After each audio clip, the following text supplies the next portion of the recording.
கர்த்தர் உங்களை சீர்படுத்துவார், ஸ்திரப்படுத்துவார், பலப்படுத்துவார், நிலை நிறுத்துவார். அந்த வசனம் முழுவதையும் வாசிக்கிறேன் பாருங்கள். 1 பேதுரு 5:10 வாக்கியம். கிறிஸ்து இயேசுவுக்குள் நம்மை தமது நித்திய மகிமைக்கு அழைத்தவராயிருக்கிற சகல கிருபையும் பொருந்திய தேவன் தாமே கொஞ்ச காலம் பாட அனுபவிக்கிற உங்களை சீர்படுத்தி, ஸ்திரப்படுத்தி, பலப்படுத்தி என்ன செய்வாராக? நிலை நிறுத்துவாராக என்று அந்த வார்த்தை நமக்கு சொல்லுகிறது. ஸோ இந்த வருடத்தின் இந்த உதய நேரத்தில் நான் உங்கள் மத்தியிலே சொல்ல வேண்டும் என்று இருக்கிற வார்த்தைகள் இந்த வார்த்தைகள் தான். கர்த்தர் இந்த புதிய ஆண்டில் உங்களை சீர்படுத்த வேண்டும், ஸ்திரப்படுத்த வேண்டும், பலப்படுத்த வேண்டும், நிலைப்படுத்த வேண்டும். அல்லேலூயா. உங்களை சீர்படுத்தி, ஸ்திரப்படுத்தி, பலப்படுத்தி, நிலைப்படுத்துவாராக என்ற அந்த வார்த்தை நம்மை பார்த்து சொல்லுகிறது. நம்முடைய கிறிஸ்தவ வாழ்விலே நாம் இவ்விதமான வாழ்வை உடைய மக்களாகவே விளங்க வேண்டும் என கர்த்தர் நம்மிடத்தில் அவர் விருப்பம் கொண்டிருக்கின்றார். இந்த 4 வார்த்தைகளும் நம்முடைய வாழ்வில் 4 நிலைகளை சுட்டி காண்பிக்கிறதாக நான் கருதுகிறேன். இந்த 4 வார்த்தைகளும் நம்மிடத்திலே காணப்பட வேண்டிய 4 பகுதிகளை அது சுட்டி காண்பிப்பதாக நான் சிந்திக்கின்ற பொழுது எனக்கு அது தோன்றுகிறது. முதலாவதாக அங்கே சொல்லப்பட்டிருப்பது, கர்த்தராகிய தேவன் தாமே உங்களை சீர்படுத்துவார். கர்த்தராகிய தேவன் தாமே உங்களை என்ன செய்வார்? சீர்படுத்துவார். சீர்படுத்துவார் என்று சொன்னால் he will make you right.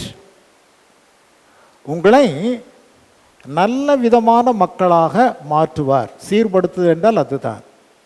ஒழுக்கமில்லாத நிலையில் உருக்குலைந்து கிடப்பதை, ஒழுக்கமற்று கிடப்பதை ஒழுங்காக சரியாக செய்வதைத்தான் சீர்படுத்துதல் என்று சொல்வார்கள்.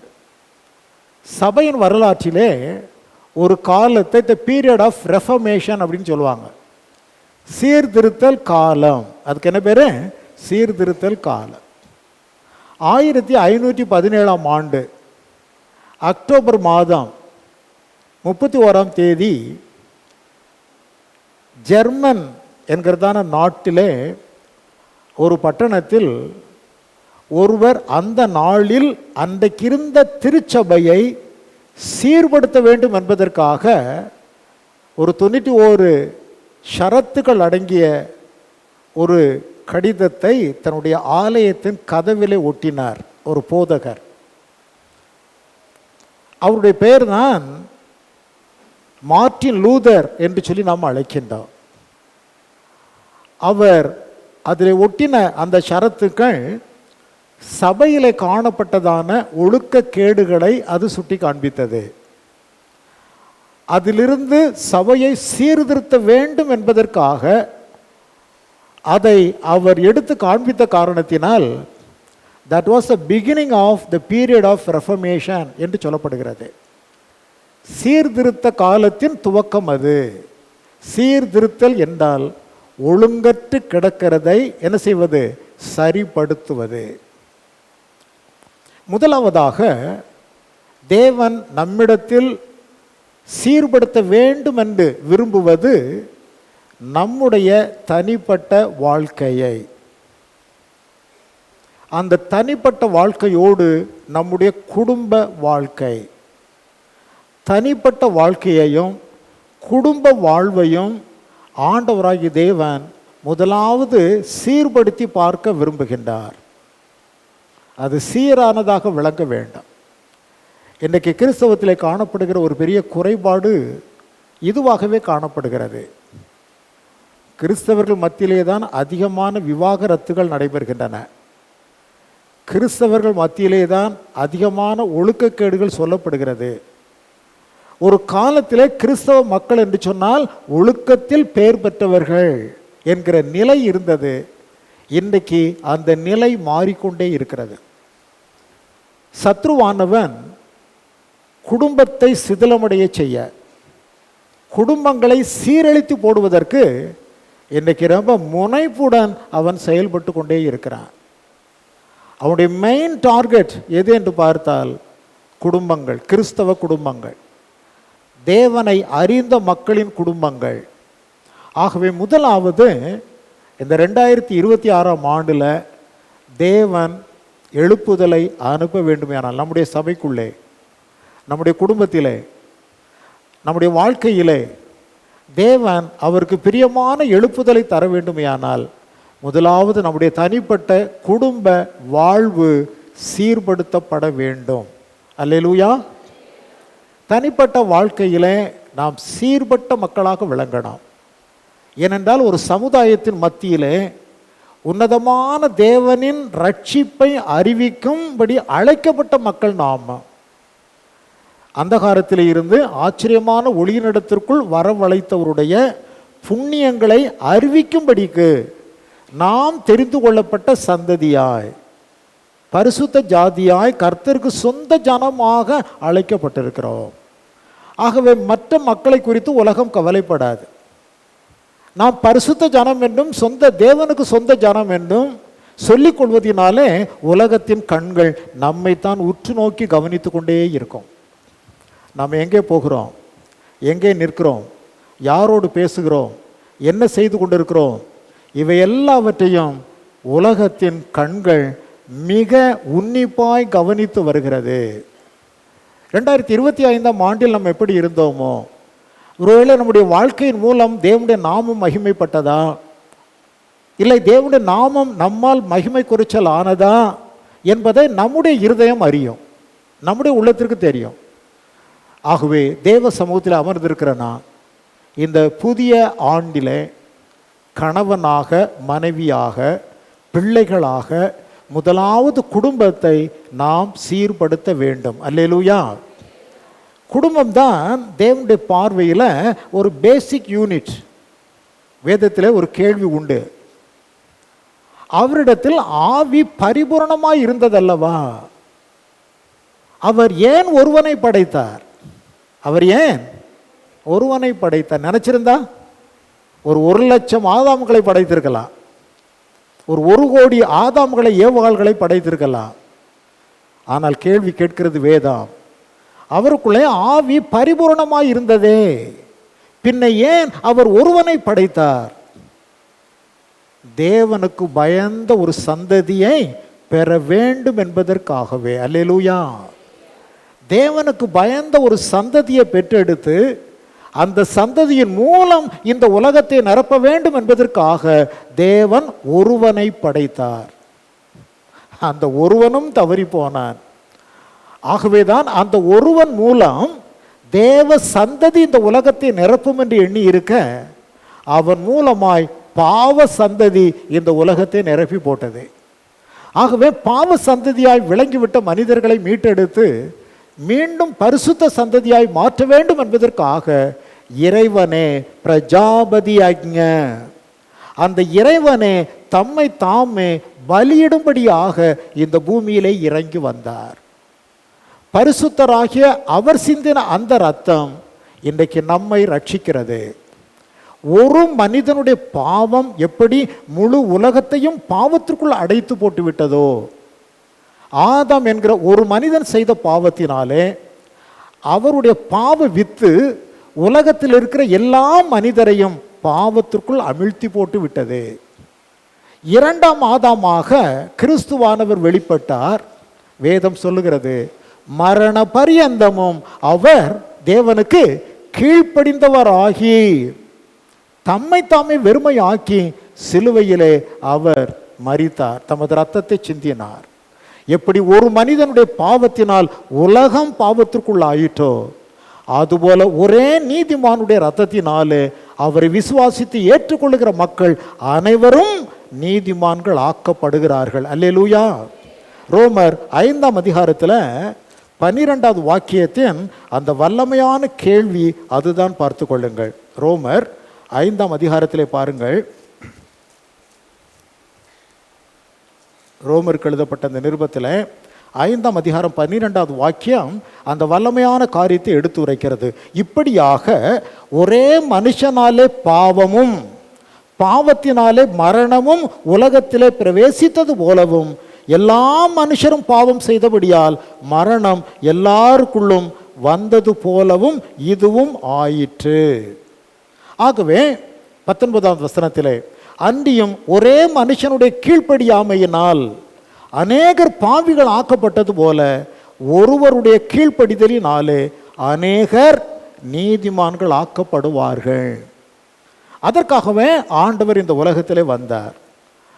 ஆண்டவர் ஒரு குடும்பத்தின் மூலமாக அதை செய்ய வேண்டும் என்று விரும்பினார். சத்ரு அந்த குடும்பத்தை சிதைத்து போட்டார். ஆகவே இன்றைக்கும் சத்ருவானவன் அவன் மேற்கொண்டிருக்கிற பெரிய யுத்தம் தேவனை அறிந்த மக்களுடைய குடும்பங்களை சிதலமடைந்து போக செய்ய வேண்டும் என்பதே பார்த்து கொள்ளுங்கள். ஆகவே முதலாவது கணவன், 2வது மனைவி, 3வது பிள்ளைகள் சீர்படுத்தப்பட வேண்டும். இன்னைக்கு கணவன்மார்கள் மனைவியரை பார்த்து அவங்க என்ன சொல்கிறாங்க, எப்படி வாழ்கிறார்கள்? இன்றைக்கி கணவன்மார்கள் தங்களுடைய மனைவிமார்களிடத்தில் உண்மையாய் விளங்குகின்றார்களா என்பதை சிந்தித்து பார்க்க வேண்டாம். ஒரு கணவன் இப்படி சொல்லுகிறான் மனைவியை பார்த்து, இன் யுவர் ஐஸ், உன்னுடைய கண்களிலே ஐ ஃபைண்ட் மை பீஸ், என் சமாதானத்தை நான் காண்கிறேன். ஒரு கணவன் தன் மனைவியை பார்த்து அவன் இப்படி பேசுகிறான், உன்னுடைய கண்களில் எதை பார்க்கிறேன்? என்னுடைய சமாதானத்தை பார்க்கிறேன். உனது இருதயத்தில் என் வாசஸ்தலத்தை பார்க்கின்றேன். உன் இருதயத்திலே என் வீடு அங்கேதான் இருக்கிறது. உனது அன்பில் என் பலன் விளங்குகிறது. நீ என் மேல் பாராட்டுகிற அன்பினாலே எனக்கு பலன் உண்டாய் இருக்கிறது. இது யார் சொல்றது? ஒரு கணவன் ஒரு மனைவியை பார்த்து இந்த அறிக்கை செய்தால் அந்த கணவன் உண்மையாகவே தன் மனைவிக்கு உண்மையாக இருக்கிறான் என்று பொருள். தன்னுடைய மனைவியனுடைய கண்களில் அவன் சமாதானத்தை காண்கிறான். தன்னுடைய மனைவியின் இருதயத்திலே தான் குடியிருக்கும் வீட்டை காண்கிறான். தன் மனைவியினுடைய அன்பிலே அவன் பலனை காண்கிறான். ஆகவே ஒவ்வொரு மனிதரும் ஒவ்வொரு கணவனும் இவ்விதமாக விளங்கிவிட்டால் அவர்கள் ஒவ்வொரு நாளும் சிறப்பான மக்களாக எழும்பி வந்து கொண்டே இருப்பார்கள். கொஞ்சம் யோசிச்சு பாருங்க, இங்கே இருக்கிற கணவன்மார்கள் தங்களுடைய மனைவிமாரை அப்படி தான் பார்க்கிறார்களா? இன்னைக்கு அதில் தான் பிரச்சனை. பார்த்து கொள்ளுங்கள். கணவன்மார்களால் மனைவியை பார்த்து அப்படி சொல்ல முடியல. உன் கண்ணில் என் சமாதானத்தை பார்க்குறேன், உன் கண்ணில் சமாதானமாக இருக்குது, அந்த கண்ணில் அப்படியே நெருப்பு பற்றிக்கிட்டு இருக்கு, என்னை எரிச்சு விடுகிறது போல இருக்கிறது என்று சொல்லுகிற நிலைதான் இன்னைக்கு காணப்படுகிறது. உன் இருதயம்தான் என்னுடைய வீடு. கணவன்மார் சொல்கிறாங்களா? உன் இருதயம் வந்து வாச்சதே எனக்கு, ஐயோ உன்னை கட்டிக்கிட்டு நான் படுற பாடு என்று சொல்லுகிற நிலை காணப்படுகிறது. உனது அன்பில் என்னுடைய பலன் இருக்கிறது. ஸோ இப்படிப்பட்ட அறிக்கையை கணவன்மார்கள் செய்யும்படியாக யார் விளங்க வேண்டும்? யாருங்க விளங்கணும்? மனைவிகள் விளங்க வேண்டும். மனைவிமார் அவ்விதமாய் குடும்பத்திலே நடந்து கொண்டால் கணவன் வித்தியாசமான ஒரு சூழ்நிலையிலே செல்ல வேண்டிய ஒரு அவசியம் இருக்காது. இன்றைக்கி நிறைய இடங்களில் அப்படிப்பட்ட ஒரு சூழ்நிலை. ஒரு மனைவி கணவனை பார்த்து சொல்லுகிறாள். மனைவி சொல்கிறா பாருங்க, உனது அன்பில் என் உணர்வுகள் நிறைவடைகிறது.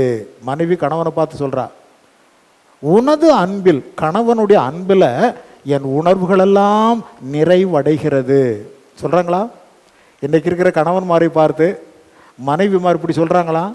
ஏன்னா கணவனை மாத்திரம் நாம் சொல்லிவிட்டால் போதாது, யாரும் இப்படி இருக்க வேண்டும், மனைவிமார்களும் அப்படி இருக்க வேண்டும். பார்த்து கொள்ளுங்கள். ஸோ மனைவி கணவனை பார்த்து சொல்லுகின்றாள், உனது அன்பில் எனது உணர்வுகள் நிறைவடைகிறது, உனது பார்வையில் தான் என் உலகமே இருக்கிறது அப்படிங்கிறான். உனது பார்வையில் என் உலகமே இருக்கிறது. நீ பார்க்கிறவனுடைய பார்வையிலே தான் எனக்கு உலகம் இருக்கிறது என்று சொல்லுகிறான். உனது கனிவில் என் நம்பிக்கை வளர்கிறது. நீ பாராட்டுகிற அந்த கனிந்த வார்த்தைகள், கனிந்த முகம், உன்னுடைய முகத்திலே காணப்படுகிற அந்த கனிவு என்னை வாழ்க்கையிலே உயர்வடைய செய்கிறது. ஸோ கணவன் மனைவியை பார்த்து அப்படி சொல்லணும், மனைவி கணவனை பார்த்து அப்படி சொல்லணும். அப்படி சொல்லுகிற அந்த குடும்பத்திலே என்ன இருக்கும்? அன்பு என்பது நிலைவரப்பட்டிருக்கும், அங்கே குடும்பம் சீர்பட்டிருக்கும், பார்த்து கொள்ளுங்கள். ஆனால் இன்றைக்கு அவ்விதமான நிலை காணப்படுகிறது இல்லை. ஸோ 2026ஆம் ஆண்டில் முதலாவது நம்மை சீர்படுத்துவோம். அல்லேலூயா. ஏனென்றால் அசைவில்லாத ராஜ்யத்தை பெறும்படி அழைக்கப்பட்டிருக்கிற நாம் பயத்தோடும் பக்தியோடும் தேவனுக்கு பிரியமாய் ஆராதனை செய்யும்படி அவருடைய கிருபையை பற்றி கொள்வோம். கணவன்மார் மனைவியினிடத்திலே தங்களுடைய நிறைவை காண வேண்டாம், மனைவிமார் கணவன்மாரிடத்திலே தங்களுடைய நிறைவை காண வேண்டாம். அப்படிப்பட்ட நிலைதான் முதலாவது சீர்திருத்தம். சபையிலே காணப்பட வேண்டிய the first and foremost necessity, முதலும் முக்கியமான தேவை கணவன் மனைவிக்குள்ள அந்த உறவுகள் தான். பார்த்து கொள்ளுங்கள். பிள்ளைகள் பெற்றோரை பார்த்து சொல்லணும். பிள்ளைகள் என்ன சொல்கிறாங்க? பெற்றோரை பார்த்து, உங்களுடைய இசைவில் எங்கள் மனம் குளிர்கிறது. ரெண்டு பேரும் இசைந்திருந்தால் பிள்ளைகள் அப்படி சொல்லுவாங்க. எப்போ பார்த்தாலும் சண்டையும் சச்சரவும் போட்டுக்கிட்டே இருந்தால் ஐயோ அந்த வீட்டில் இருக்கிற பிள்ளைகளின் நிலை பரிதாபமாக இருக்கும். பார்த்து கொள்ளுங்கள். கணவனும் மனைவியும் சண்டையும் சச்சரவும் போட்டுக்கொண்டு எப்பொழுது பார்த்தாலும் பிரச்சனை பண்ணிட்டு இருந்தா பிள்ளைகளுடைய நிலை மிக மிக பரிதாபமாய் போய்விடும். அந்த பரிதாபத்தை உண்டு பண்ணுகிற பெற்றோர்களாக நாம் விளங்கக்கூடாது. அல்லேலூயா. ஆகவே பெற்றோர்களை பார்த்து பிள்ளைகள் சொல்லணும், உங்களுடைய இசைவிலே, நீங்கள் இசைந்திருக்கிற அந்த இசைவிலே எங்கள் மனம் குளிர்கிறது. உங்களுடைய பராமரிப்பில் எங்கள் உயர்வு தெரிகிறது. நீங்கள் எங்களை பராமரித்து வர்ற அந்த பராமரிப்பில் எங்களுடைய எதிர்காலமே தெரிகிறது, எங்களுடைய உயர்வு தெரிகிறது என்று பிள்ளைகள் சொல்ல வேண்டும். உங்களுடைய வார்த்தைகள் நாங்கள் சிறகடிக்கின்றோம். உங்களுடைய வார்த்தையினால் நாங்கள் என்ன செய்கிறோம்? சிறகடித்து பறக்கின்றோம். அப்பா அம்மா பிள்ளைகளை பார்த்து சொல்லுகிற வார்த்தையினாலே பிள்ளைகள் சிறகடித்து பறக்க வேண்டும். பிள்ளைகளை பார்த்து எப்போ பார்த்தாலும் ஏன் நாசமாக போனவன் எனக்கு வாழை, எப்போ பார்த்தாலும் சேட்டை பண்ணிக்கிட்டே இருக்க, சனியன் எனக்கு வாழை. நிறைய வீட்டில் இப்படித்தான் பிள்ளைகளை கூப்பிட்றாங்க. நிறைய இடத்துல நான் ஒரு விஷயம் ஒரு மனிதரோடு வந்து கொண்டிருந்த பொழுது அவனுடைய பிள்ளைகளை ஒரு விதமாக இப்படித்தான் என்னெல்லாம் பண்ணிக்கிட்டு இருக்க அப்படி இப்படின்னு சத்தம் போட்டுக்கிட்டு இருந்தான். நான் அவனை கூப்பிட்டு சொன்னேன், அவன் பிள்ளைகளா இல்லையா? பிள்ளைகளை இப்படியா பேசுவாங்க? பிள்ளைகளை போட்டு ஏழை வாழை போல என்ன பேச்சு பேசுவேன் நீயே? அவர்கள் தேவன் நமக்கு கொடுத்த சுதந்திரம் அல்லவா, ஈவு அல்லவா, இப்படியெல்லாம் பேசாதன்னு சொன்னேன். அதுக்கப்புறம் என்னவோ தெரியல, என் முன்னால் அவன் பேசுகிறதே இல்லை. பிள்ளைகள் சொல்கிறாங்க, உங்களுடைய வார்த்தைகளிலே நாங்கள் சிறகடித்து பறக்கின்றோம். பிள்ளைகளுக்கு நீங்கள் இசைந்து வாழ்வீர்கள் என்று சொன்னால் அந்த இசைவு தாங்க அவருடைய மனதை குளிர பண்ணாம். நீங்கள் இருவரும் சேர்ந்து செய்கிற அந்த பராமரிப்பு தான் அவர்களுக்கு உயர்வை கனவு உலகத்திலே அவர்களை நிறுத்தி கொண்டிருக்கும். உங்களுடைய அன்பின் வார்த்தைகள் தான் அவர்கள் சிறகடித்து பறப்பதற்கு உதவி செய்யும். இது நம்முடைய குடும்பத்தில் நடக்கும் என்று சொன்னால் அதுதாங்க உண்மையான நல்லதொரு குடும்பம், சீர்பட்ட குடும்பம். அந்த சீர்பட்ட நிலையை தான் முதலாவது கர்த்தர் நம்மிடத்தில் உருவாக்க வேண்டும் என்று விரும்புகிறார். 2026ஆம் ஆண்டிலே கர்த்தர் உங்களை என்ன செய்ய போகிறார்? சீர்படுத்த வேண்டும். அந்த சீர்படுத்தல் என்பது குடும்பத்தில் ஆரம்பிக்க வேண்டும், தனிப்பட்ட வாழ்க்கையில் ஆரம்பிக்க வேண்டும். தனிப்பட்ட மனிதர்களாக நீங்கள் ஒரு குடும்பத்தில் இருக்கிற அந்த குடும்பத்திற்குள்ளே அது காணப்பட வேண்டும். பிள்ளைகள் சொல்லணும், உலகிலே மிக அழகான காரியம் என்னவென்றால், ஒருவர் இப்படி எழுதுகின்றார், உலகத்திலேயே ரொம்ப அழகான காரியம் என்னவென்றால் பெற்றோர் மகிழ்வதை காண்பது, அந்த மகிழ்ச்சிக்கு காரணம் தாங்களே என்பதை பிள்ளைகள் அறிந்து கொள்வது. பெற்றோர் ரொம்ப சந்தோஷமாக இருக்கிறாங்க, நல்ல ஸ்மைல் பண்ணுறாங்க. அதற்கு என்ன காரணம்னா நாங்கள் தான் என்று பிள்ளைகள் எண்ணுகிற நிலையில் அந்த பிள்ளைகள் காணப்படுவார்களே. ஆனால் அதுதான் என்ன சொல்லுவாங்கள்ல, நல்லதொரு குடும்பம் பல்கலை கழகம்னு சொல்லுவாங்க, அதை காட்டிலும் சிறப்பாக விளங்கிவிடும். பார்த்து கொள்ளுங்கள். ஒருவர் இப்படி எழுதுகிறார், the most beautiful thing in the world is to see your parents smiling and knowing that you are the reason behind the smile. உங்களுடைய பெற்றோர்கள் எப்பொழுதும் புன்சிரிப்போடு அவர்கள் சந்தோஷமாய் வாழ்கிறார்கள். அந்த சந்தோஷத்திற்கு பின்னால் அதற்கு என்ன காரணம் என்று சொன்னால் அது நீங்கள் தான் என்று அந்த பெற்றோர்கள் பிள்ளைகளை குறித்து நினைக்க வேண்டும். ஸோ கணவனும் மனைவியும் இருவரும் சேர்ந்த அந்த குடும்பத்தில் காணப்படுகிற பிள்ளைகளும் இவ்விதம் ஒருங்கிணைந்து நிற்கின்ற பொழுதுதான் ஆசீர்வாதம் என்பது குடும்பத்தில் புரண்டு வரும். அல்லேலூயா. ஆசீர்வாதம் மேற்கிலும் இருந்து கிழக்கிலும் இருந்து தெற்கிலும் இருந்து வடக்கிலும் இருந்து மேலிருந்து கீழிருந்து வராது. அந்த ஆசீர்வாதம் எங்கே தான் இருக்கிறது? உங்களுக்குள்ளே இருக்கிறது. அல்லேலூயா. உங்களுக்குள்ளே இருக்கிறது. ஸோ முதலாவது கர்த்தர் இந்த 2026ஆம் ஆண்டில் கர்த்தர் நம்முடைய குடும்பங்களை என்ன செய்ய வேண்டும்? சீர்படுத்த வேண்டும். அதாங்க எழுப்புதலின் ஃபர்ஸ்ட் ஸ்டெப்பு. எழுப்புதலின் முதல் படி குடும்பம். உங்களுடைய குடும்பம் சிறப்பாக இருக்குமே ஆனால் நீங்கள் சொல்லுகிற சத்தியம் சிறப்பாக இருக்கும். நீங்கள் அறிவிக்கின்ற அந்த சத்தியத்திற்கு எஃபெக்ட் இருக்கும். ஆகவே குடும்பம் சீர்பட்டதாக இந்த 2026ஆம் ஆண்டில் விளங்கணும். அவ்விதமான ஒரு நிலை காணப்படவில்லை என்று நாம் கருதுவோமே ஆனால் ஆண்டவரை நோக்கி ஜெபிக்கணும். ஆண்டவரே, என் குடும்பம் சீர்படுவதாக, அதற்கு என் தனிப்பட்ட வாழ்க்கை சீர்படுவதாக. ஆண்டவரே, எங்களுடைய குடும்பத்தை கர்த்தர் சீர்படுத்துவீராக என்று 2026ஆம் ஆண்டிலே நாம் ஆண்டவரை எதிர்நோக்கி காத்திருப்போம். இரண்டாவது அங்கே பேதுரு அப்போஸ்தலர் சொல்றாரு, கர்த்தர் உங்களை என்ன செய்வாராம்? ஸ்திரப்படுத்துவார். ஸ்திரப்படுத்துவார். குடும்பம் இப்போ சீர்பட்டுருச்சு. குடும்பம் சீர்பட்ட உடனே அந்த குடும்பம் எங்கே காணப்பட வேணும்? அந்த குடும்பம் எங்கெங்க இருக்கணும்? உலகத்துக்குள்ளே இல்லை, தேவனுடைய திருச்சபைக்குள்ளே அது காணப்பட வேணும். First the family, second the church. முதலாவது குடும்பம். சீர்பட்ட குடும்பங்கள் திருச்சபைக்குள்ளே வந்து அது காணப்படுகின்ற பொழுது அந்த சபையானது ஒரு ஸ்திரமடைந்த ஒரு சபையாக விளங்கிவிடும். பார்த்து கொள்ளுங்கள். ஆகவே தேவனாகிய கர்த்தர் நம்மை சீர்படுத்தி திருச்சபையிலே அங்கமாக்கி அந்த திருச்சபையை கர்த்தர் ஸ்திரப்படுத்த வேணும். திருச்சபையின் மூலம் உங்களுடைய வாழ்வு ஸ்திரப்பட வேண்டும். பார்த்து கொள்ளுங்கள். திருச்சபைக்குள்ள என்ன இருக்கு? திருச்சபைக்குள்ள என்ன இருக்கு? சுரூபங்களா, உருவங்களா, சிலைகளா? என்ன இருக்கு திருச்சபைக்குள்ள? என்னங்க இருக்கு? வசனம் இருக்கிறது. திருச்சபைக்குள்ள என்ன இருக்கு சொல்லுங்க? திருச்சபைக்குள்ள என்ன இருக்கிறது? இங்கே வந்தோடனே நம்ம கதை பேசிட்டு போகிறோமா? ஞாயிற்றுக்கிழமை ஆராதனை வேலைக்குள்ளே வருகின்ற பொழுது சும்மா கதை அடிச்சுட்டு கதை பேசிட்டு போயிட்டு இருக்கிறோமா? எல்லாம் ஆண்டவரை ஆராதிப்பதும் கர்த்தருடைய வசனத்தை தியானிப்பதுமே நம்முடைய ஆராதனையின் பங்காக காணப்படுகிறது.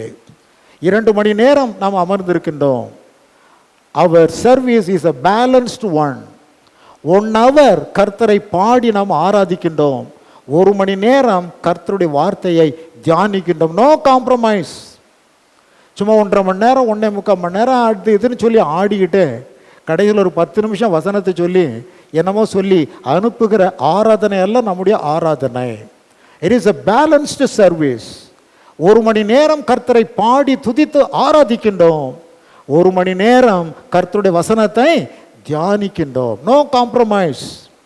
2 மணி நேரம் இந்த இடத்துல அமர்ந்திருக்கிறோம் என்று சொன்னால் தேவனுடைய சபையிலே என்ன உண்டாயிருக்கிறது? வசனம் உண்டாயிருக்கிறது. பார்த்து கொள்ளுங்கள். அந்த வசனம் நமக்குள்ளே எதை ஏற்படுத்துகிறது? திருச்சபையின் மக்கள் மத்தியிலே எதை உண்டு பண்ணுகிறது என்பதை நாம் வார்த்தைகளிலே வாசிக்கின்றோம். முதல்ல ஒரே மனம். என்ன வேண்டுமா? ஒரே மனதை திருச்சபையிலே நாம் காண வேண்டும். 1 கொரிந்தியர் 1ஆம் அதிகாரம் 10வது வாக்கியத்தை பாருங்கள். 1 கொரிந்தியர் 1ஆம் அதிகாரம் 10வது வாக்கியம். சகோதரரே, நீங்கள் எல்லாரும் ஒரே காரியத்தை பேசவும், பிரிவினைகள் இல்லாமல் ஏக மனதும் ஏக யோசனையும் உள்ளவர்களாய் சீர்பொருந்தி இருக்கவும் வேண்டும் என்று நம்முடைய கர்த்தராகிய இயேசு கிறிஸ்துவின் நாமத்தினாலே உங்களுக்கு புத்தி சொல்லுகிறேன். அப்போஸ்தலர் சொல்லுகிற புத்தி என்ன? நீங்கள் சீர்பொருந்த வேண்டும். எதில் சீர்பொருந்த வேண்டும்? ஒரே காரியத்தை பேசவும், ஏக மனதும் ஏக யோசனையும் உள்ளவர்களுமாக நீங்கள் விளங்க வேண்டும். ஒரே மனம், ஒன் மைண்டு. 1 கொரிந்தியர் 1:10 அங்கே அப்போஸ்தலர் உரைப்பது, தேவனுடைய திருச்சபையில மக்கள் ஸ்திரப்பட்டவர்களாக விளங்க வேண்டுமே. ஆனால் திருச்சபைக்குள்ளே இருக்கிற மக்கள் எப்படிப்பட்டவர்களாக இருக்கணுமா? ஒரே மனதுடையவர்களாய் காணப்பட வேண்டாம். ஆதி திருச்சபையிலே அவர்கள் ஒரே மனதுடையவர்களாய் விளங்கினபடியினாலே தான் அன்றைக்கு ஒரு பெரிய தாக்கத்தை தேவனுடைய திருச்சபை உலகத்திலே ஏற்படுத்தினது. இன்றைக்கு நாம் வாழ்கிறதான ஸ்தலங்களிலே தேவனுடைய வார்த்தையானது ஒரு பெரிய தாக்கத்தை உண்டு பண்ண வேண்டுமையானால் நாம் திருச்சபைக்குள்ளே ஏக சிந்தை, ஏக யோசனை, ஏக மனதுடைய ஒருமனப்பட்ட மக்களாக விளங்குகின்ற பொழுது நம்மிலிருந்து கர்த்தர் வல்லமையை புறப்பட பண்ணுவார். ஒரே ஆவி, the unity of the spirit என்று சொல்லப்பட்டிருக்கிறது. ஒரே ஆவி உடையவர்களாக விளங்க வேண்டும். எபேசியர் 4 3வது வாக்கியம் இவ்விதமாய் சொல்லுகிறது. எபேசியர் 4:3 பாருங்கள். சமாதான கட்டினால் ஆவியின் ஒருமையை காத்து கொள்வதற்கு ஜாக்கிரதையாயிருங்கள். இதான் ஆவியின் ஒருமையை காத்து கொள்வதற்கு ஜாக்கிரதையாயிருங்கள். எபேசு சபைக்கு எழுதினது தான் கோவளக்கிண்ணிலே கூடி வந்திருக்கிற சபை மக்களுக்கும். நீங்கள் ஆவியின் ஒருமையை காத்து கொள்ளுங்கள். Unity of the spirit. நீங்கள் ஒரு மனமுடையவர்களாக, ஏக சிந்தை உடையவர்களாக ஆவியின் ஒரு மனத்தை நீங்கள் வைத்துக் கொண்டிருக்கின்ற பொழுது ஆவியானவர் வல்லமையாய் கிரியை செய்வார். கிறிஸ்து நமக்குள்ளே பிரிந்து கிடப்பாரேயானால், ஆவியானவர் நமக்குள்ளே பிரிந்து போன இருதயங்களை பார்ப்பாரேயானால் அங்கே இருந்து அவரால் கிரியை செய்ய முடியாது. ஆகவே தேவனாகிய கர்த்தர் 2026ஆம் ஆண்டை சிறப்புள்ளதாக நமக்கு மாற்றி தர வேண்டுமேயானால் முதலாவது குடும்பம் சீர்பட வேணும். 2வது திருச்சபைக்குள்ளே என்ன காணப்பட வேண்டும்? ஏக சிந்தையும் ஒரு மனமும், அந்த ஒரு மனப்பாடும் விளங்க வேணும். ஆவியின் ஒரு மனப்பாடு காணப்பட வேணாம். ஒரே அன்பு. எப்படிப்பட்ட அன்பா? எப்படிப்பட்ட அன்பு? ஆமாம், நிறைய அன்பு இருக்கு போல இருக்கு. போலியான அன்பு, முகஸ்துதி அன்பு. நேரில் பார்க்கும்போது அடே அப்பா புகழ்ந்து தள்ளிடுவாங்க. இப்போ தான் உங்களை குறித்து பேசிக்கிட்டு இருந்தோம். என்ன பேசியிருப்பான் தெரியுமா? இவன் ரொம்ப மோசமான அவனை எப்படி காலி பண்ணலான்னு பேசிகிட்டு இருந்திருப்பான். ஆனால் பார்த்த உடனே உங்களை பற்றி இப்போ தாங்க பேசிக்கிட்டு இருந்தோம் அப்படிம்பாங்க. ஆகவே போலியான அன்பு இன்றைக்கு சமுதாயத்தில் ரொம்ப ஆகி போயிடுச்சு. ஆண்டவருடைய திருச்சபையின் மக்கள் மத்தியிலே, திருச்சபையிலே போலியான அன்பு அல்ல, தேவனுடைய ஒரே அன்பு காணப்பட வேண்டும். பார்த்து கொள்ளுங்கள். யோவான் 13:35 ஆண்டவராகிய தேவன் அவ்விதமான ஒரு அன்பை குறித்து தான் அங்கே அவர் பேசுகின்றார். யோவான் 13:35 பாருங்கள். தேவ வசனத்தை 11:35 சாரி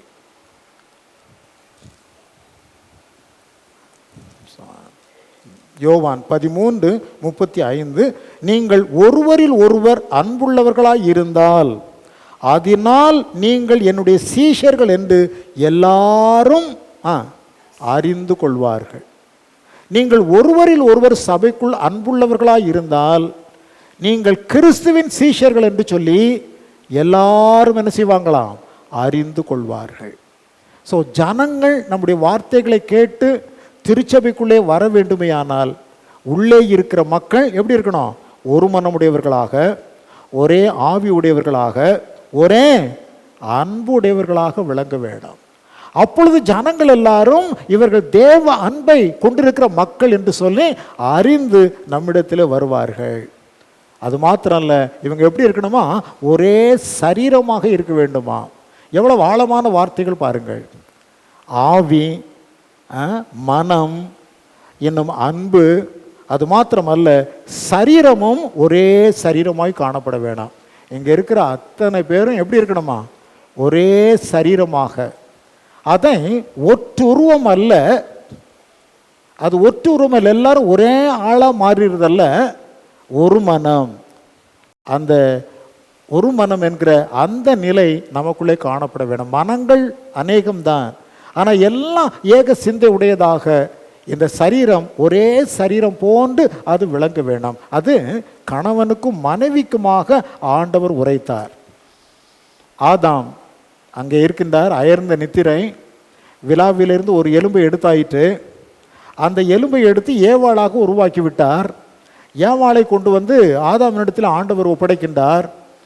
அப்போ ஆண்டவர் சொன்னார், நீங்கள் 2 பேரும் என்னை எப்படி இருப்பீர்கள்? ஒரே மாம்சமாக இருப்பீர்கள். ஆதாம் ஏவாள் ஒன்றா ஒட்டிக்கிட்டாங்களா? இல்லை, தனித்தனியாக தான் இருந்தார்கள். ஆனால் அவர்கள் ஒரே மாம்சம் என்று சொன்னால் அவர்களுக்குள்ளே காணப்பட்ட அந்த ஒருமைப்பாடு தான் பார்த்து கொள்ளுங்கள். ஆகவே ஒரே சரீரம் என்று சொல்லி ரோமர் 12:4-5 வாசிக்கின்றோம். அவ்விதமாக தேவனாகிய கர்த்தர் தம்முடைய திருச்சபையிலே நம்மை ஸ்திரப்படுத்த வேண்டும் என்று விரும்புகிறார். திருச்சபை ஸ்திரமுடையதாக விளங்குமே ஆனால் அந்த சமூகத்தில் இருக்கிற மக்கள் மெய்யான தேவனை குறித்த அறிவை பெற்று கொள்வார்கள். திருச்சபைகள் கர்த்தருக்கு முன்பு செம்மையாய் காணப்பட்டால் சுற்றிலும் இருக்கிற மக்கள் எல்லாம் அந்த ஜனங்களின் நிமித்தமாக கர்த்தரின் அன்பை, கர்த்தருடைய பரிசுத்தத்தை, கர்த்தருடைய ரட்சிப்பை, கர்த்தருடைய மீட்பை, கர்த்தருடைய ஞானத்தை எல்லாவற்றையும் ஜனங்கள் அறிந்து கொள்வார்கள். தேவனுடைய திருச்சபைக்குள்ளே அப்படிப்பட்ட ஒரு ஸ்திரத்தன்மை, ஆவியின் ஸ்திரத்தன்மை காணப்படவில்லை என்று சொன்னால் வெளியே இருக்கிற ஜனங்கள் தேவனுடைய மகத்துவத்தை அறிந்து கொள்ள முடியாது. இந்த வருடம் நமக்கு என்ன வருடம்? பெருக்கத்தின் வருடம். அல்லேலூயா. இந்த வருடம் நமக்கு பெருக்கத்தின் வருடம். அதுக்கு தான் ஒருவர் சாட்சி சொல்லிட்டு போனார். இந்த வருடத்தில் நான் பாருங்கள் 4-5 ஆத்துமாக்களை ஆதாயப்படுத்திக்கிட்டேன்னு உங்கள்கிட்ட எக்ஸிபிஷன் காட்டுற மாதிரி காட்டி விட்டு சென்று விட்டார். அது ஒரு பெரிய சேலஞ்ச், ஒரு சவால். பார்த்து கொள்ளுங்கள். கர்த்தருக்கு சித்தமானால் 2026ஆம் ஆண்டை முடிக்கின்ற பொழுது இங்கே இருக்கிற ரொம்ப பேர் என்கிட்ட எழுதி கொடுக்கணும். நான் சாட்சி சொல்லணும். நான் என்ன செய்யணும்? சாட்சி சொல்லணும். என்ன சாட்சிங்க? பாருங்கள், நான் இப்படி ஜெபம் பண்ணேன், இந்த ஆத்துமா ரட்சிக்கப்பட்டது, இந்த ஆத்துமாவை கர்த்தர் ரட்சித்து கொண்டார், என் மூலமாக கர்த்தர் இந்த காரியத்தை செய்தார். இங்கே இருக்கிற அத்தனை பேரும் அப்படி ஒவ்வொரு ஆத்துமாவை நீங்கள் ஆதாயப்படுத்தி சாட்சி சொன்னால் இந்த இடம் நமக்கு என்ன செய்யாது? போதாது, 2 ஆராதனைகள் நடத்த வேண்டியது வந்துவிடும். அவ்விதமாக நாம் விளங்க வேண்டும் என்பது தான் கர்த்தருடைய விருப்பம். பார்த்து கொள்ளுங்கள். அது நமக்குள்ளே காணப்படுகிற அந்த ஸ்திரத்தன்மை தான், சபையிலே நாம் கொண்டிருக்கிறதான அந்த உறுதிப்பாடு, ஸ்திரத்தன்மை தான் அதை நமக்கு வாய்க்கப்படும் என்பதை இந்த காலை நேரத்தில் நான் உங்களுக்கு சுட்டி காண்பிக்க வேண்டும் என்று சொல்லி விரும்புகிறேன். 3ஆவதாக அங்கே அப்போஸ்தலர் சொல்வது பலப்படுத்துதல். என்ன செய்வார்? உங்களை சீர்படுத்துவார், உங்களை ஸ்திரப்படுத்துவார், உங்களை பலப்படுத்துவார். இந்த பலப்படுதல் என்பது தான் ஊழியம். பார்த்து கொள்ளுங்கள். முதலாவது நம்முடைய குடும்பத்திலே அந்த ஒரு சீர்படுத்துதல். 2வது சபைக்குள்ளே உறுதியான அந்த ஸ்திரமடைதல். பார்த்து கொள்ளுங்கள். அது எதற்கு நம்மை வழி நடத்துகிறது என்று சொன்னால் கர்த்தருடைய ஊழியத்தை செய்வதற்கு. அதான நோக்கம். திருச்சபையின் நோக்கம் உலகத்திற்கு தேவனை என்ன செய்வது? அறிவிப்பது. ஆண்டவருடைய ஆவியானவர் திருச்சபை மக்களை பார்த்து சொன்னார், நீங்கள் சபைக்குள்ளே ஸ்திரமடையும் பொழுது அதை வேறு விதமாய் ஆண்டவர் சொன்னார், பரிசுத்த ஆவி உங்களிடத்தில் வரும், பரிசுத்த ஆவி உங்களிடத்தில் வரும்.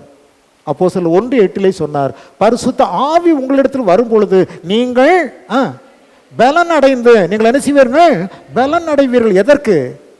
எதற்கு? எருசலேமிலும் யூதேயாவிலும் சமாரியாவிலும் பூமியின் கடைசி பரியந்தம் எனக்கு சாட்சிகளாய் இருப்பதற்கு பலன் அடைவீர்கள். அதைத்தான் அங்கே அப்போஸ்தலர் சொல்லுகிறார். கர்த்தர் உங்கள் குடும்பங்களை ஸ்திரப்படுத்தி, ஆண்டவராகிய தேவன் சபைக்குள்ளே உங்களை ஸ்திரப்படுத்தி, உங்களை சீர்படுத்தி ஸ்திரப்படுத்தி அவருடைய பணியை செய்வதற்கு உங்களை கர்த்தர் என்ன செய்வார்? பலப்படுத்துவார். பரிசுத்த ஆவி உங்கள் மேல் வரும். அப்பொழுது நீங்கள் பலன் அடைவீர்கள். பலன் அடைகிறதினாலே கர்த்தரை குறித்த சாட்சியை நீங்கள் அறிவிப்பீர்கள். சாட்சி அறிவிக்காத பட்சத்தில், இங்கே இல்லை, சபைக்குள்ளே வந்து சொல்கிற சாட்சி இல்லை, வெளியே நீங்கள் சாட்சி அறிவிக்கின்ற பொழுது ஆத்தும ஆதாயம் உண்டாகும். அதுவே திருச்சபையின் பிரதான நோக்கம். பார்த்து கொள்ளுங்கள். தேவன் திருச்சபைக்கென்று வைத்திருக்கிற பிரதான நோக்கம் அழிவிலே கிடக்கிற மக்களை மீட்டெடுக்க வேண்டும் என்பதற்காக. ஆண்டவராய் இயேசு கிறிஸ்து உலகத்தில் வந்த பிரதான நோக்கம் அந்தகாரத்திலே இருளிலே ஒடுக்கப்பட்டு கிடக்கின்ற மக்களை, பாவத்தில் அமிழ்ந்து கிடக்கிற மக்களை விடுவிக்க வேண்டும் என்பதற்காக. ஆண்டவராகிய தேவன் திருச்சபையை பூமியிலே வைத்திருப்பதின் நோக்கம் அமிழ்ந்து நெருக்கப்பட்டும் ஒடுக்கப்பட்டும் கிடக்கிற பாவத்தில் கிடக்கிற மக்களை விடுதலை அடைய செய்வதற்கு நீங்கள் அறிவிப்பு செய்ய வேண்டும் என்பதற்காக. ஆண்டவராய் இயேசு கிறிஸ்துவின் ரத்தம் உங்களுடைய சகல பாவங்களையும் நீக்கி உங்களை சுத்திகரிக்கிறது என்பதை சொல்வதற்காக. வானத்தின் கீழே பூமியின் மேலே இயேசு கிறிஸ்துவின் நாமமே அல்லாமல் மனிதருடைய ரட்சிப்பிற்கு வேறொரு நாமம் கட்டளையிடப்படவில்லை என்கிற செய்தியை உலக மக்களுக்கு அறிவிப்பதற்காக தேவன் தம்முடைய சபையை பூமியிலே வைத்திருக்கின்றார். எந்த ஒரு சபையும் கர்த்தருடைய கற்பனையை, கர்த்தருடைய அந்த விருப்பத்தை நிறைவேற்றுகிற அமைப்பாக விளங்க வேண்டும் என்பதை நான் உங்களுக்கு சுட்டி காண்பிக்க விரும்புகிறேன். சபையில் இன்னைக்கெல்லாம் சில பேரை தான் வரம் பெற்றவர்கள் போஸ்டர் ஒட்டிட்டுறாங்க. தவறான காரியம். வரம் பெற்ற ஊழியக்காரர், இப்படிப்பட்ட வரம் பெற்ற ஊழியக்காரர் சபையிலே வரம் இல்லாதவர்கள் ஒருவர் கூட இல்லை. வரம் இல்லாதவர்கள் சொல்லுங்க, ஒருவர் கூட இல்லை. சபையில் இருக்கிற எல்லாரையும் கர்த்தர் வரங்களை கொடுத்து வைத்திருக்கின்றார். தாளந்தை பெற்றுக்கொள்ளாதவன் ஒருவனும் இல்லை. 3 பேர் வர்றாங்க. அந்த 3 பேர்கிட்ட ஒருவன்ட்ட 5 தாளந்தை கொடுக்கின்றார். ஆண்டவருக்கு தெரியும் இவனுடைய கேலிபர், இவனுடைய திறன், இவனுடைய அந்த கெப்பாசிட்டி, அதை அறிந்து அவர் தாளந்துகளை கொடுக்கிறார். எல்லாருக்கும் எல்லா தாளந்தையும் கொடுக்கறதில்ல. ஒரு அரசாங்கம் இருக்கிறதுன்னு சொன்னால் எல்லாரையும் கலெக்டராக உட்கார வைக்கிறது இல்லை. கலெக்டராக உட்கார்றதுக்கு சில பேர், எஸ்பி ஆஃப் போலீஸ் ஆஃப் உட்கார்ந்துருக்கிற சில பேர், தாசில்தாராக உட்கார்ந்துருக்கிறது சில பேர், பியூனா ஆஃபீஸ் அசிஸ்டண்ட்டாக உட்கார்ந்துருக்கிற சில பேர், விவசாயம் பண்ணுற சில பேர், எல்லாரும் நாட்டுக்கு தேவை. அல்லேலூயா. அதுபோல தான் தேவன் தம்முடைய திருச்சபைக்குள்ளே அனைவரையும் வரம் உடையவர்களாகவே வைத்திருக்கின்றார். 3 பேர் வர்றாங்க. ஒருவனிடத்தில் 5 தாளந்து கொடுக்கப்படுகிறது. இன்னும் ஒருவன்கிட்ட எஜமான் 2 தாளந்தை கொடுக்கின்றார். இன்னும் ஒருவனிடத்தில் ஒரே 1 தாளந்து தான் கொடுக்கிறார். நான் தூர தேசத்துக்கு போகிறேன், நான் போய் திரும்ப வருவேன், இதை பத்திரமாய் வைத்திருங்கள் என்று சொல்லி ஒப்படைத்து விட்டு செல்லுகின்றார். 3 பேருக்குமே என்ன இருந்தது சொல்லுங்க? 3 பேருக்குமே தாளந்து இருந்தது. 3 பேருக்குமே அங்கே எஜமான் தாளந்தை கொடுத்திருந்தார். 5 தாளந்தை வாங்கினவன் அதை வைத்து பிரயாசப்பட்டு தானும் உண்டு போஷிக்கப்பட்டு தன்னுடைய செலவுகளும் போக அவன் வேறொரு 5 தாளந்தையும் சேர்த்து 10 தாளந்தாக அவன் வைத்திருந்தான். எஜமான் கொடுத்த 5 தாளந்தை பயன்படுத்தினான். தன்னுடைய குடும்பத்தின் தேவைகளை அதை வைத்து சந்தித்தான், அதை வைத்து வியாபாரம் பண்ணினான். அவனுக்கு கொடுக்கப்பட்ட தாளந்தை பயன்படுத்தினான்.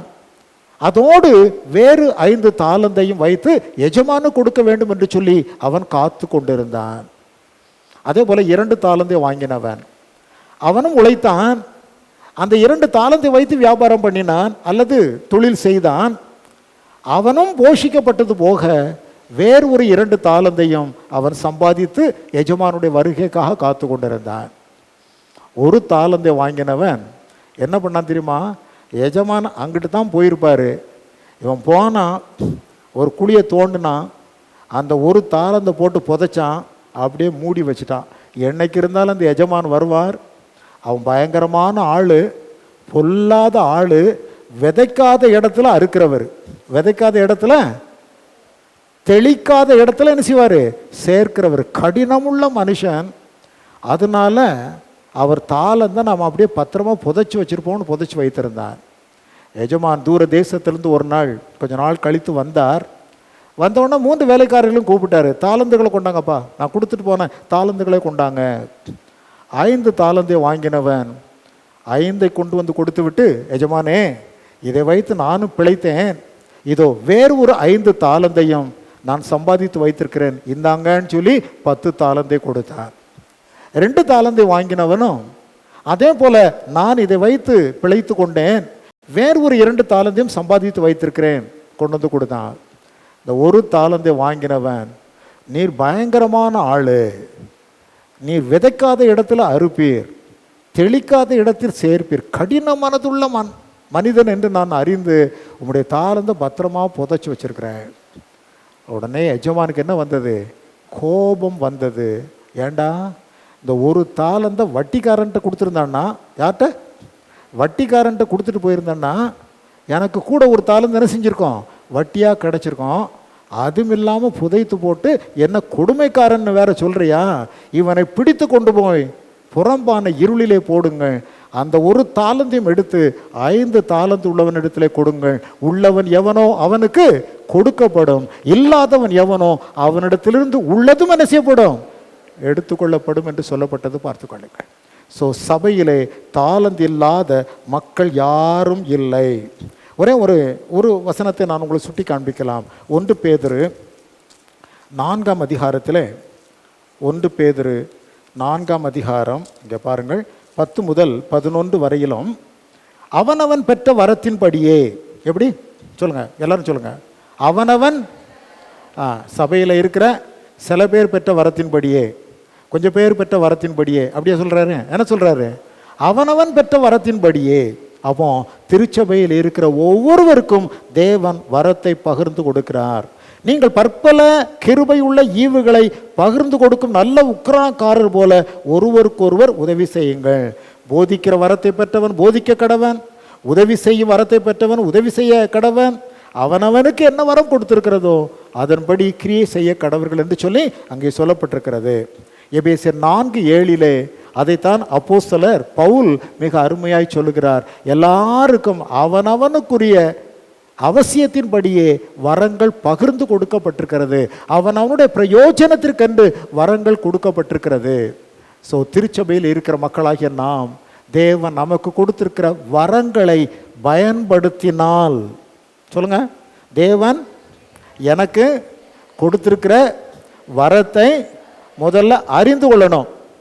அறிந்து கொள்ளணும், சொல்லுங்க பார்க்கலாம். அறிந்து கொள்ள வேணும். தேவன் எனக்கு கொடுத்திருக்கிற வரத்தை நான் அறிந்து கொண்டு அதை பயன்படுத்தினால் எஜமானின் புகழ்ச்சியை பெறுவேன். எஜமானுடைய புகழ்ச்சி எப்போ கிடைக்கும்?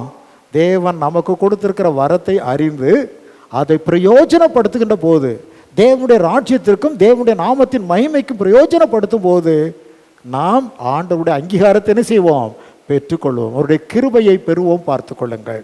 ஆகவே தேவனாய கர்த்தர் நம்மை ஊழியத்தில் இந்த ஆண்டில் பலப்படுத்த வேண்டும். இறுதியாக அவர் சொல்லுவார், நிலைப்படுத்துவார். உங்களை என்ன செய்வார்?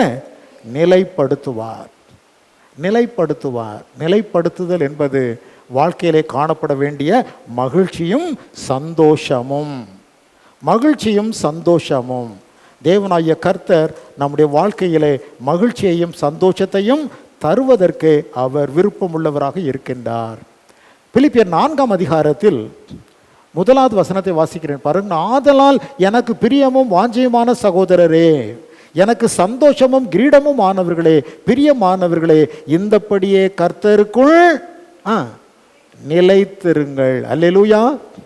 இந்தப்படியே கர்த்தருக்குள் என்ன செய்யுங்க? நிலைத்திருங்கள். எந்தப்படியே? எதில் நிலைத்திருக்கணும்? உங்கள் சாந்த குணம் எல்லா மனுஷருக்கும் தெரிய வருவதாக நீங்கள் ஒன்றுக்கும் கவலைப்பட வேண்டாம். கர்த்தருக்குள் எப்பொழுதும் சந்தோஷமாய் இருங்கள், சந்தோஷமாய் இருங்கள் என்று மறுபடியும் உங்களுக்கு சொல்லுகிறேன். Rejoice in the Lord, and again I say rejoice. சந்தோஷமாய் இருங்கள் என்று சொல்லுகிறேன். மறுபடியும் உங்களுக்கு சொல்லுகிறேன், சந்தோஷமாய் இருங்கள். எப்பொழுது சந்தோஷமாய் இருப்பீர்கள்? கர்த்தருக்குள்ளே என்ன செய்யும் போது? நிலைத்திருக்கின்ற வேளையிலே. உங்களுடைய குடும்பம் சீர்பட்டதாக விளங்கும் போது, திருச்சபைக்குள்ளே நீங்கள் ஸ்திரப்பட்டவர்களாக விளங்கும் போது, ஊழியத்தின் பாதையிலே நீங்கள் பலனடைந்தவர்களாய் விளங்கும் போது நீங்கள் கர்த்தருக்குள் நிலைத்திருப்பீர்கள். கர்த்தருக்குள் நிலைத்திருக்கிற சமயத்திலே கர்த்தர் உங்கள் வாழ்வை மகிழ்ச்சியும் சந்தோஷம் உள்ளதுமாய் அவர் மாற்றி தருவார். அல்லேலூயா. உங்களுடைய வாழ்க்கை மனரம்யமாய் இந்த ஆண்டிலே விளங்க வேண்டுமையானால், இந்த ஆண்டிலே கர்த்தராகிய தேவன் உங்களை அபரிதமாய் ஆசீர்வதித்து மகிழ்ச்சியும் சந்தோஷமும் உங்கள் வாழ்விலே பெருக வேண்டுமையானால், ஏதோ ஆண்டவர் உங்களை பெருக்கமாய் ஆசீர்வதிக்க போகிறார், உங்களுடைய வீட்டில் அப்படியே ஒரு ஓட்டை விழுந்து அதில் தங்க காசா விழப்போகுது, நீங்கள் அப்படி ஆசீர்வதிக்கப்படுவீர்கள் என்று சொல்வதற்கு இந்த ஊழியக்காரன் இங்கே இல்லை. நீங்கள் மகிழ்ச்சியையும் சந்தோஷத்தையும் உங்கள் வாழ்க்கையில அனுபவிக்க வேண்டுமையானால் கர்த்தருக்குள்ளே நிலைத்திருக்க வேண்டாம். எப்படி நிலைத்திருக்க வேண்டும்? உங்கள் குடும்பம் சீர்பட்டதாக, உங்களுடைய சபை வாழ்வு என்பது ஸ்திரப்பட்டதாக, அது மாத்திரமல்ல, உங்களுடைய ஊழியத்திலே நீங்கள் பலன் உள்ளவர்களாக விளங்கும் போது நீங்கள் மகிழ்ச்சியையும் சந்தோஷத்தையும் திரளாய் பெறுவீர்கள். அதை தேவனாகிய கர்த்தர் உங்களுக்கு வருட்சிக்க பண்ணுவார். அல்லேலூயா. ஸோ 2026ஆம் ஆண்டிலே தேவனாகிய கர்த்தர் உங்கள் வாழ்வை மகிழ்ச்சி உள்ளதாக, சந்தோஷம் உள்ளதாக, தேவனுக்கு முன்பு சீர்பட்டதாக, சிறப்படைந்ததாக, பலன் உள்ளதாக மாற்றும்படி உங்களுக்காக நான் ஜெபிக்கிறேன். கர்த்தர் உங்களை தொடர்ந்து ஆசீர்வதித்து இந்த ஆண்டு முழுவதிலும் அவர் கரம் பிடித்து நடத்துவாராக.